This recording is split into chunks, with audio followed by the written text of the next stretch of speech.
Hi everyone, welcome to Srajan India 1. Education is not filling a bucket but lighting a fire. Education is not filling a bucket but lighting a fire. Today is 30th of March 2023. Let us have a quick discussion of all these important topics. See, I can accept failure. Failure बहुत common चीज होती है. I can accept failure. Everyone fails at something. Nobody is perfect. हर कोई कहीं ना कहीं fail होता है. I can accept failure. Everyone fails at something, but I can't accept not trying. Try harder. This is prelims course. इसमें general science आज morning में start हो गया है. जनरल साइंस में ये वन बाय वन हम सारे कॉन्सेप्ट्स पढ़ेंगे. हम प्राइमरली फोकस करेंगे टेक्नोलॉजी में. लास्ट 2 to 3 ईयर्स का सारा करंट अफेयर्स देखेंगे. अपार्ट फ्रॉम दैट बेसिक्स होगा फिजिक्स, केमिस्ट्री एंड बायोलॉजी का. सो आज 30th है. Maximum first week of April में हमारा ये पूरा सिलेबस कवर हो जाएगा दिस प्रीलिम्स एग्जाम का. This is mission course. इसमें हम इवनिंग में आज पढ़ेंगे this economic fundamentals, monetary policy etcetera. And then morning में हमारा एसएनटी कंटिन्यू रहेगा. ओके, टेस्ट सीरीज भी आज क्लास होगा 9 PM पे. क्लासेस लाइव अटेंड करिए, आपको बहुत फायदा होगा.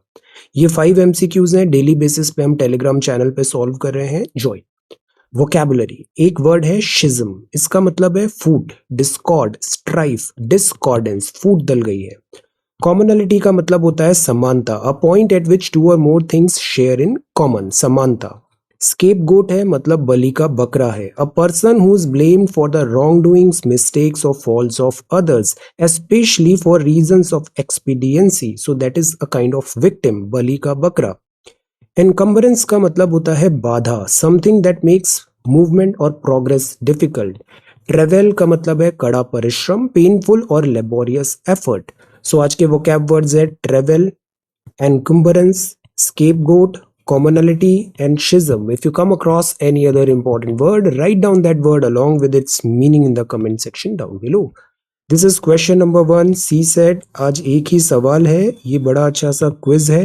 Mental ability. Try to read it very carefully and answer what is the profession of A.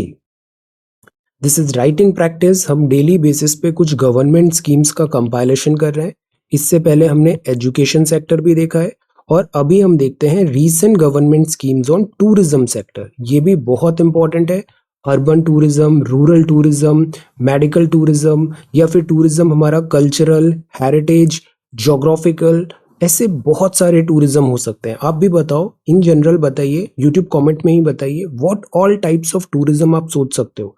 Tourism एक बहुत बड़ा टर्म है, अम्ब्रेला टर्म है. ये मेंस के लिए, प्रीलिम्स के लिए, इवन इंटरव्यू में बहुत इंपॉर्टेंट सेक्टर है. This is tourism sector. So prepare a note on the recent government schemes on tourism sector. Now let us come to this section जिसमें हम इकोनॉमिक सर्वे और इकोनॉमिक्स के कुछ इंपॉर्टेंट कॉन्सेप्ट्स देख रहे हैं. फॉर एग्जाम्पल ये वोकैबुलरी है. ये फिस्कल ग्लाइड पाथ है. ग्लाइड मतलब आराम से तैरते हुए आगे बढ़ जाना. तो फिस्कल ग्लाइड पाथ क्या होगा? ये गवर्नमेंट के ऐसे टारगेट्स हैं जिसे गवर्नमेंट ने बनाया है टू एंश्योर फिस्कल कंसोलिडेशन. मतलब खर्चे और आमदनी के बीच में सामंजस्य बैठाना है फिस्कल डेफिसिट टारगेट को कवर करने के लिए. सो this is fiscal glide path. Fiscal deficit क्या होता है? It is the difference between total revenue and total expenditure of government. कितना रेवेन्यू आया और कितना खर्चा हुआ, इन दोनों के बीच का जो डिफरेंस होता है उसको बोलते हैं fiscal deficit. Non debt receipts वो रिसीट्स होती है, वो इनकम हुआ है जिससे डेट क्रिएट नहीं हुआ, उधार क्रिएट नहीं हुआ. फॉर एग्जाम्पल कोई रेवेन्यू रिसीट है या फिर नॉन डेट की कैपिटल रिसीट है. अक्सर कैपिटल रिसीट से आपको डेट क्रिएट हो सकता है. ये नॉन डेट कैपिटल रिसीट है. The shortfall in the non-debt receipt to meet the expenditure requirement is met by borrowing of the government. और जितना भी shortfall है, फॉर एग्जाम्पल आपकी इनकम हुई 90 रुपए, खर्चा हो गया 100 रुपए, तो ये जो 10 रुपए है ये शॉर्टफॉल हो रहा है, ये ऑब्वियसली आपको उधार लेना पड़ेगा. सो दिस इज कॉल्ड बोरोविंग. तो ये नॉन डेट रिसीट कहलाता है. Tax buoyancy. फिजिक्स का कॉन्सेप्ट होता है बॉयंट है, मतलब जैसे पानी ऊपर आ रहा है तो ये भी ऊपर जा रहा है. बॉयंसी आ रही है, वहां पे अपवर्ड फोर्स लग रहा है. तो सिमिलरली अगर इकोनॉमी बेहतर कर रही है, टैक्स स्ट्रक्चर चेंज किया है, तो वो रिफ्लेक्ट हो रहा है टैक्स कलेक्शन में भी, और टैक्स अकॉर्डिंगली अप हो रहा है. तो दैट इज कॉल्ड, वहां पर टैक्स की बॉयंसी है. टैक्स की बॉयंसी है. कुछ टैक्स मेजर्स लिए गए हैं, जैसे इंट्रोडक्शन ऑफ जीएसटी हुआ, डिजिटलाइजेशन ऑफ इकोनॉमिक ट्रांजैक्शन हुआ, इसमें हमने एनपीसीआई बहुत अच्छे से पढ़ा है, वेरी इंपॉर्टेंट।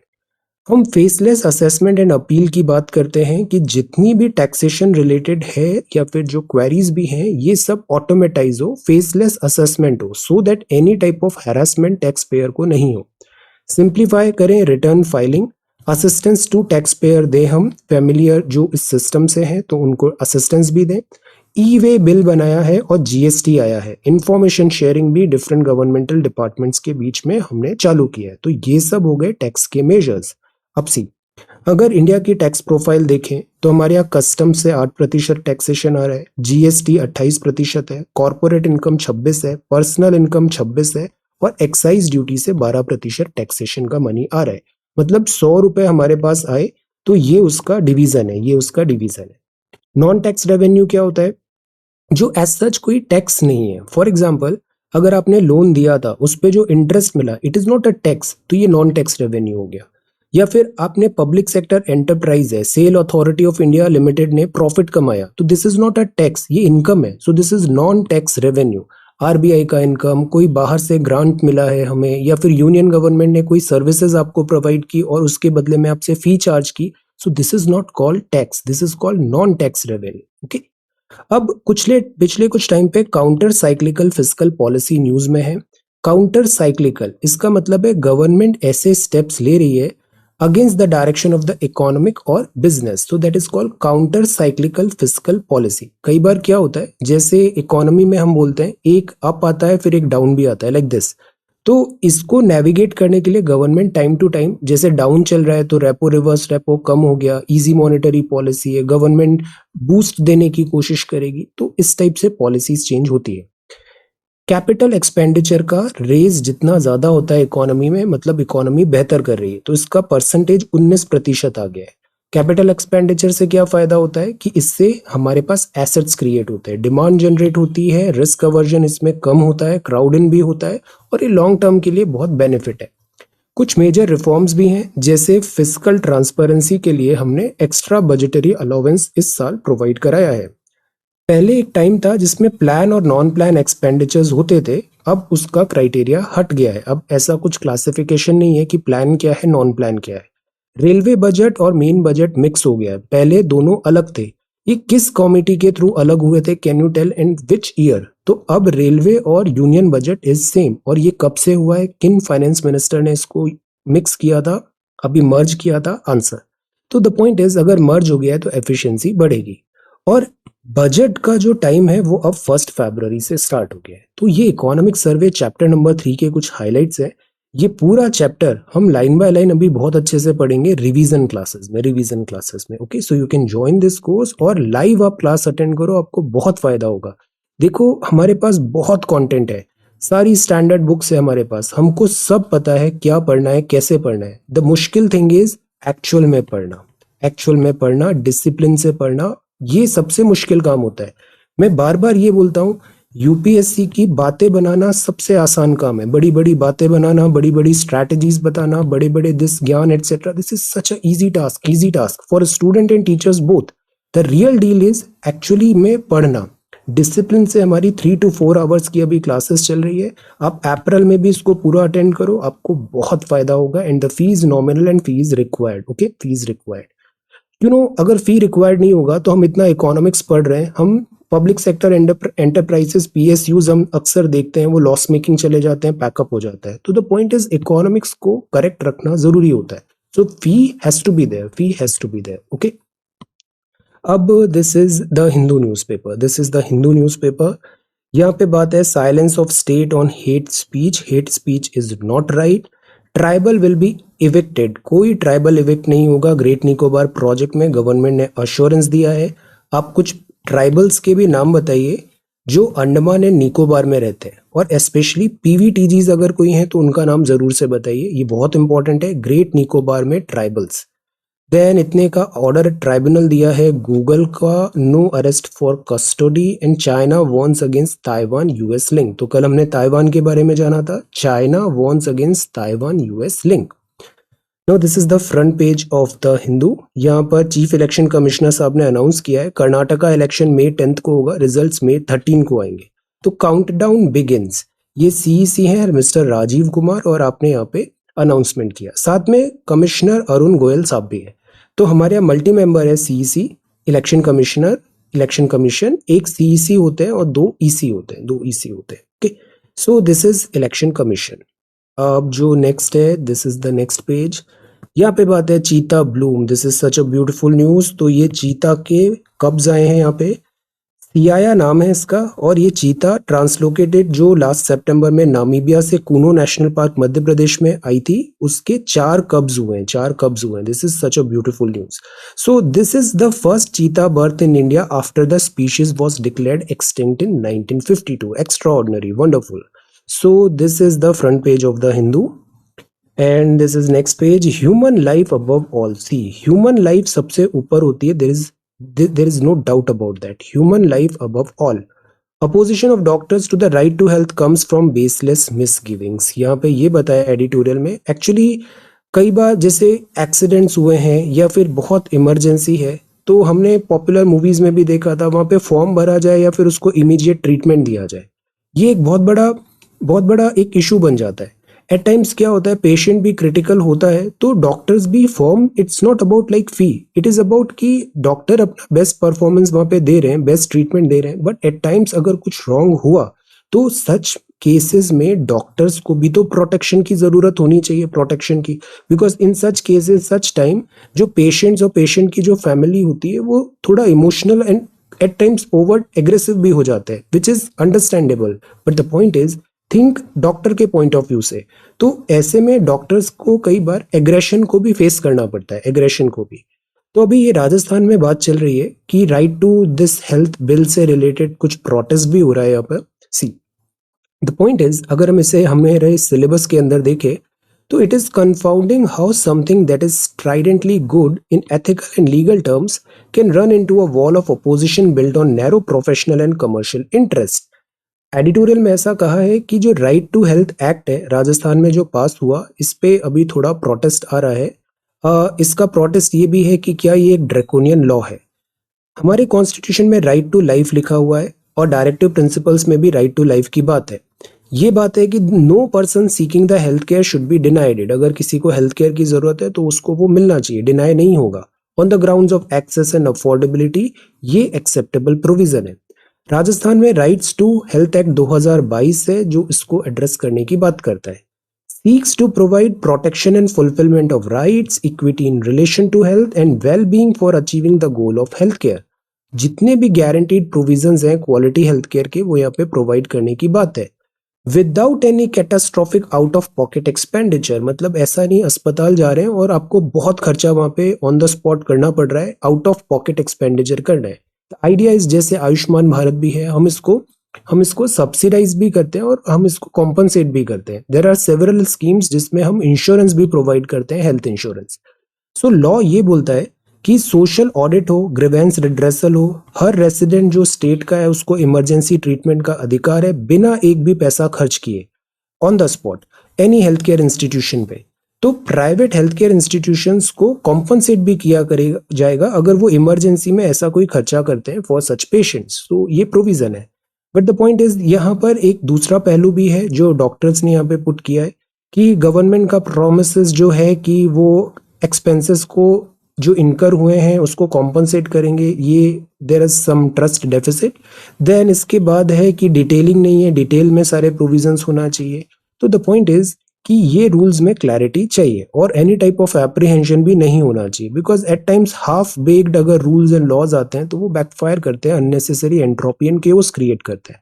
सो इस बात पे अभी दिस थोड़ा प्रोटेस्ट भी चल रहा है और the point is, let us wait and watch.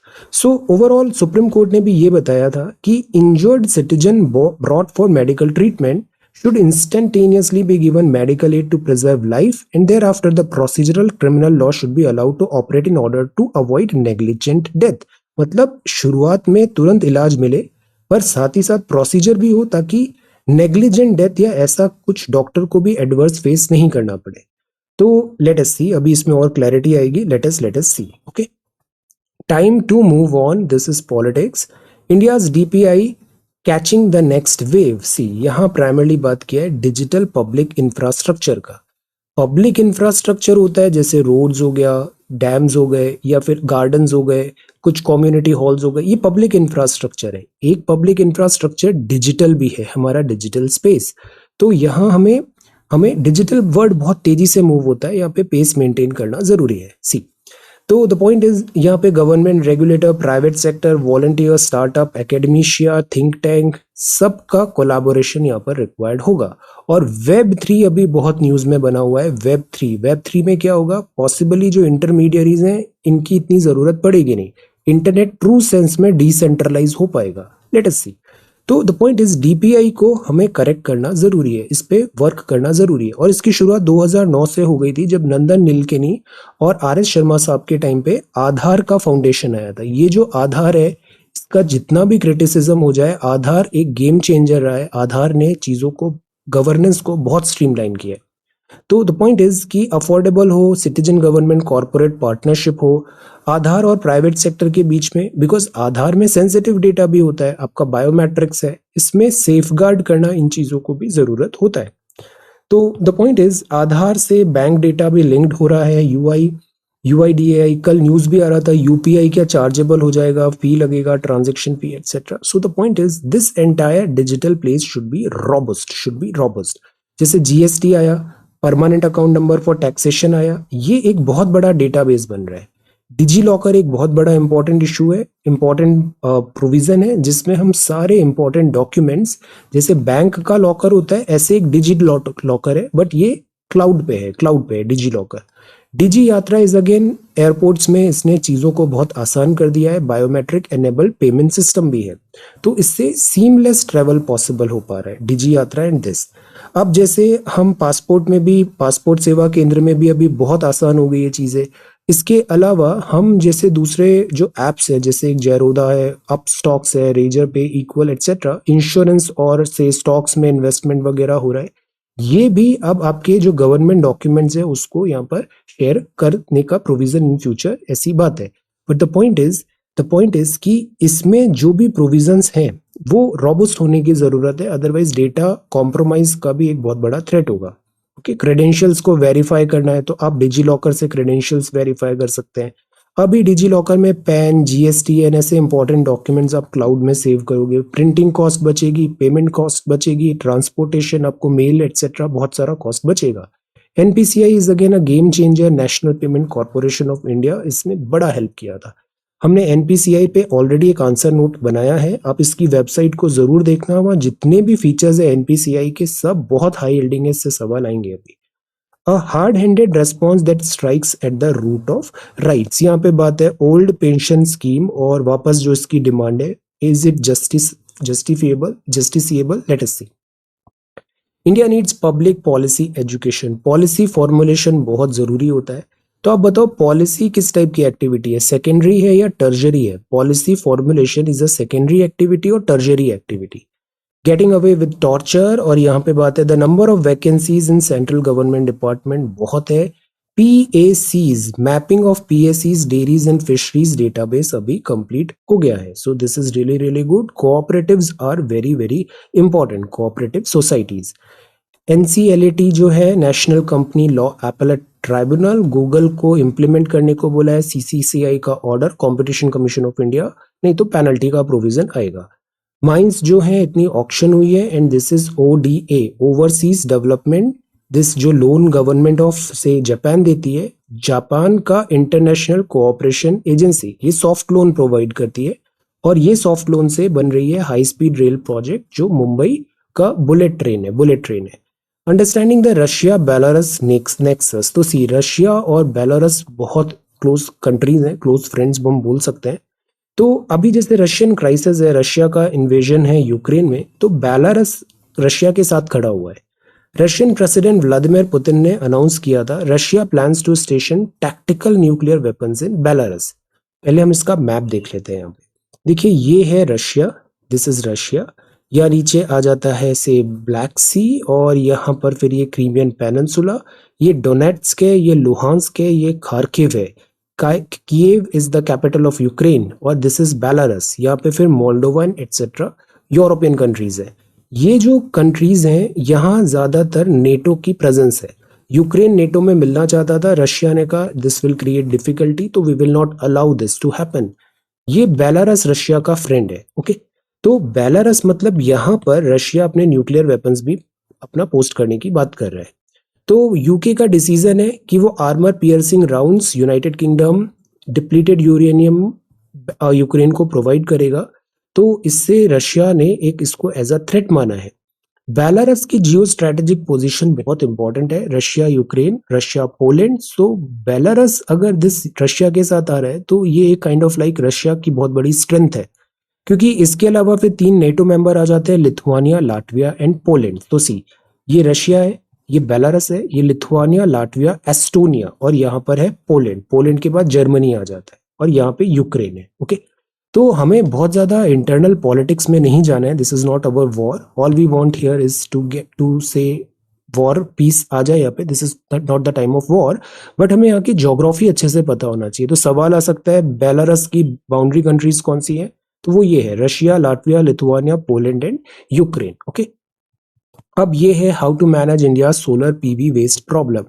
हम सोलर को एनकरेज कर रहे हैं, सोलर फोटोवोल्टाइक सेल को, बट इसका जो वेस्ट जम बन रहा है उसको हम डिस्पोज कैसे करें, because this is very polluting.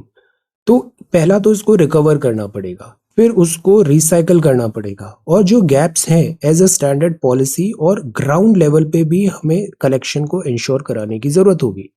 India 4th highest solar PV panel deployment है इंडिया में, 62 गीगावाट का टारगेट है। तो द पॉइंट इज अगर इतना सोलर पैनल आ रहा है तो वेस्ट भी अकॉर्डिंगली जनरेट होगा। तो इंडिया का चैलेंज बहुत बड़ा है इस वेस्ट को टेकल करने का, ओके। तो इंडिया क्या करे, पॉलिसी बेटर फॉर्मुलेट करे, और वेस्ट कलेक्शन बहुत इंपॉर्टेंट है। Caste discrimination, language of meritocracy on campus. Know your English में है much water has phloem under the bridge, ये करेक्ट है? It is not correct, much water has flowed under the bridge. ये जो phloem होता है as such नहीं बोलते हैं, हम ईडी बस लगाते हैं, फ्लोड। तो the point is this is, यहाँ पे हम ईडियम के साथ बोलेंगे much water has flowed under the bridge since we last met, okay. तो इसको फ्लोड बोलते हैं, flowed. In lieu of means का होता है मतलब in the place of, instead of, like in lieu of notice I had to pay 1 month salary to my institution. Then she knew me since 19 years. She has been married since 22 years. तो see, neither is correct. Since हम use करते हैं जब हमें एक point of time बता रहा है, एक पॉइंट ऑफ टाइम बताना है जब से एक्शन या इवेंट को स्टार्ट हम बोल सकते हैं। तो that is a reference point past में। For example we can say I know her since 1980. I have known her since 1980. You can't say this. You will say I have known her since 1980. Okay. तो you can't say I have known her since 3 months. 3 months is a period of time. तो आप वहां पे ऐसा बोलोगे I have known her since 1960. I have known her since 1960. Okay. तो इस तरीके से थोड़ा कॉम्प्लेक्सिटीज है। एक सिंस होता है और एक फॉर होता है। फॉर भी हम ड्यूरेशन को बताते हैं, जैसे 3 महीने का ड्यूरेशन है तो we can use word for. तो जैसे यहाँ पे लिखा है for I have been ill for the last 1 month, मतलब you are emphasising on duration. If you use since, you must specify a point of time in the past, but for के लिए हम length of time। तो ये याद रखना है, since मतलब जैसे Rocky since this, और for का मतलब duration, okay। जैसे 10 o'clock है, so ये 10 o'clock time है, and what are you doing? So how long have you been cooking? So this is English। Then look at this word, this is thingumbob। इसका मतलब होता है something unspecified whose name is either forgotten or not known. It is a kind of gimmick, widget, all right? Then this is Supreme Court slams silence of state. India is indeed the mother of democracy। ये बहुत important wordings है। India biggest democracy है और India mother of democracy. इतने सारे Indians हैं और हम डेमोक्रेसी को सस्टेन कर रहे हैं।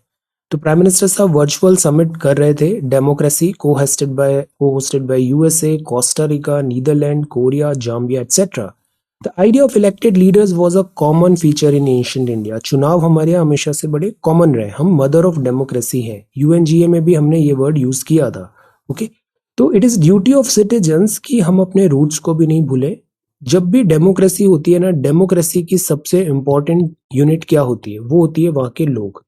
जैसे लोग होते हैं वैसी ही डेमोक्रेसी होती है। तो इट विल बी रॉन्ग अगर हम डेमोक्रेसी पे ब्लेम करें, इट विल बी रॉन्ग अगर हम लीडर्स पे ब्लेम करें। रियल जो ब्लेम करना चाहिए वो लोग हैं, बिकॉज जैसे लोग हैं वैसी डेमोक्रेसी है। Okay, so the point is educated people, citizen होना बहुत जरूरी होता है डेमोक्रेसी में। ओके, तो ग्लोबल चैलेंजेस बहुत ज्यादा हो गए, तो डेमोक्रेसी को यहाँ पे परफॉर्म करना जरूरी होगा। Okay, then this is next one, army to get satellite will help provide mission critical data। तो आर्मी को सैटेलाइट के थ्रू मिशन क्रिटिकल डेटा मिलेगा। इसके लिए ministry of defence, Bharat electronics limited और सपोर्ट मेजर आर्मी का सारंग इलेक्ट्रॉनिक सपोर्ट मेजर और new space India limited सब मिलके कुछ सैटेलाइट्स हैं जैसे G7 सेट बी, जिसके थ्रू कम्युनिकेशन प्रोवाइड करने की बात करेंगे। Then this is next one, no eviction for Great Nicobar project। तो सी यहाँ पर एक ग्रेट दिस निकोबार में प्रोजेक्ट्स बन रहे हैं फॉर डेवलपमेंट के, बट यहाँ जो ऑलरेडी ट्राइबल पीपल है उनका इविक्शन नहीं होगा, ऐसा अश्योरेंस दिया है यहाँ पे PVTGs, particularly vulnerable tribal group. तो ट्राइबल अफेयर मिनिस्टर ने यहाँ पे अश्योरेंस दिया है कि पीवीटीजीज भी हैं, जैसे कि है शॉम्पेन है यहाँ पे, इनको डिफिकल्टी नहीं होगा। Protection of aboriginal tribe regulation की बात है। Then this is next one, China threatens retaliation, this is about Taiwan, और ये श्रीलंका को हमने गिफ्ट किया था ambulance. Saudi Arabia agrees to join SCOC, Saudi अभी SCO ज्वाइन करेगा, Shanghai cooperation organisation is dialogue partner. UN atomic watchdog है and SEBI है, यूपीआई पे कोई चार्ज नहीं होगा। सो दैट इज वाई ये सेंसेशनलिज्म के बजाय just wait and watch, this is UPI का क्लियर किया है कि ये कुछ मर्चेंट्स पे है, ऐसे एज सच सब पे एनपीसीआई चार्ज नहीं लगाएगा। देन ट्रेड डेफिसिट बढ़ के 71 बिलियन हो गया है, which is not at all good. Competition law amendment to tighten scrutiny of big tech. So this is the Hindu newspaper. अब हम आते हैं आपके आंसर राइटिंग में। तो ये 26 मार्च है, वर्ल्ड हेरिटेज साइट पे हमें एक नोट तैयार करना था। बड़ा आसान सा काम है, आपको जितने भी, जैसे विकिपीडिया में भी हमने देखा था ना वर्ल्ड हेरिटेज साइट्स, उन पे एक नोट तैयार करना था। अब जैसे नेहा ने बहुत अच्छा से बनाया है, the point what I am telling to you is कि ये एग्जाम ऐसा नहीं होता है कि आपने बस 4 किताबें पढ़ ली और वो सीधा सीधा एग्जाम में पूछ लिया, ऐसा नहीं होगा। आपको all the time just keep doing, dig करिए, होमवर्क करिए और आप ऑन ट्रैक रहेंगे। इससे भी कुछ सवाल आ जाएगा और वो याद भी रहेगा और करेक्ट भी बैठेगा। Okay, so this is world heritage site. World heritage site क्या होती है ये बताया, और फिर आपने क्राइटेरिया बताया। इससे भी एक MCQ बन सकता है, क्राइटेरिया क्या है, कल्चरल, नेचुरल है, मिक्स्ड है, और फिर इनके नंबर्स भी है। देखो कितना बढ़िया मैप है, इससे कितने अच्छे से सारी चीजें हमारी तैयार हो गई। Very nice Supriya, this map is again really good. See world heritage sites क्या है, वेल डन। सपना ने आंसर राइटिंग रिज्यूम किया, आई एम वेरी हैप्पी। सी आप बहुत अच्छा लिखते हो, डिसिप्लिन और कंसिस्टेंसी के साथ इसको मेंटेन करना है। देखो यूनेस्को के बारे में बताया, वर्ल्ड हेरिटेज साइट क्या है, देन क्रेडिबिलिटी क्या है, कल्चरल साइट्स क्या है, नेचुरल साइट्स क्या है, मिक्स्ड क्या है। वेरी नाइस, आपकी हैंडराइटिंग भी बहुत अच्छी है, प्रेजेंटेशन स्किल्स भी बहुत अच्छे हैं। ओके, तो इस तरीके से कंटिन्यू करना है। Thank you so much for watching this video, take care, study well and be safe.